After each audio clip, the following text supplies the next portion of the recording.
ನಾವೆಲ್ಲರೂ ಬದ್ಧವಾಗಿರ್ತೀವಿ. ಈಗ ಗೃಹಲಕ್ಷ್ಮಿ ಹಣ ಕೊಡಲಿಲ್ಲ ಅಂತ ಮತ್ತೆ ಕೂಗು ಕೇಳಬರ್ತದೆ, ನಿಮ್ಮ ತವರು ಊರಲ್ಲಿ ಕೇಳಿಬರ್ತದೆ. ಇಲ್ಲ, ಗೃಹಲಕ್ಷ್ಮಿಯ ಜೂನ್ ಜುಲೈ ಹಣ ಬಿಡುಗಡೆ ಆಗಿರಲಿಲ್ಲ. ಬಿಡುಗಡೆ ಮಾಡಿ ನಾನು ಉಡುಪಿಗೆ ಬಂದಿದ್ದೀನಿ. 4 ದಿನದಿಂದ ಅಂದರೆ ಈಗೊಂದು 5-6 ದಿನ ಆಯಿತು ಬಿಡುಗಡೆ ಆಗಿ. ಎಲ್ಲರಿಗೂ ಕ್ರೆಡಿಟ್ ಆಗ್ತಾ ಇದೆ.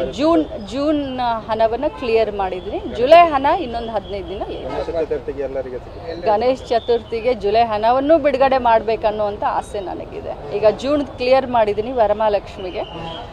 ಗಣೇಶ ಚತುರ್ಥಿಗೆ ಜುಲೈ ಹಣವನ್ನು ಕ್ಲಿಯರ್ ಮಾಡಬೇಕು ಅಂತ ಆಸೆ ಇಟ್ಕೊಂಡಿದ್ದೀನಿ. ನಾವೆಲ್ಲರೂ ಬದ್ಧವಾಗಿರ್ತೀವಿ. ಈಗ ಗೃಹಲಕ್ಷ್ಮಿ ಹಣ ಕೊಡಲಿಲ್ಲ ಅಂತ ಮತ್ತೆ ಕೂಗು ಕೇಳಬರ್ತದೆ, ನಿಮ್ಮ ತವರು ಊರಲ್ಲಿ ಕೇಳಿಬರ್ತದೆ. ಇಲ್ಲ, ಗೃಹಲಕ್ಷ್ಮಿಯ ಜೂನ್ ಜುಲೈ ಹಣ ಬಿಡುಗಡೆ ಆಗಿರಲಿಲ್ಲ. ಬಿಡುಗಡೆ ಮಾಡಿ ನಾನು ಉಡುಪಿಗೆ ಬಂದಿದ್ದೀನಿ.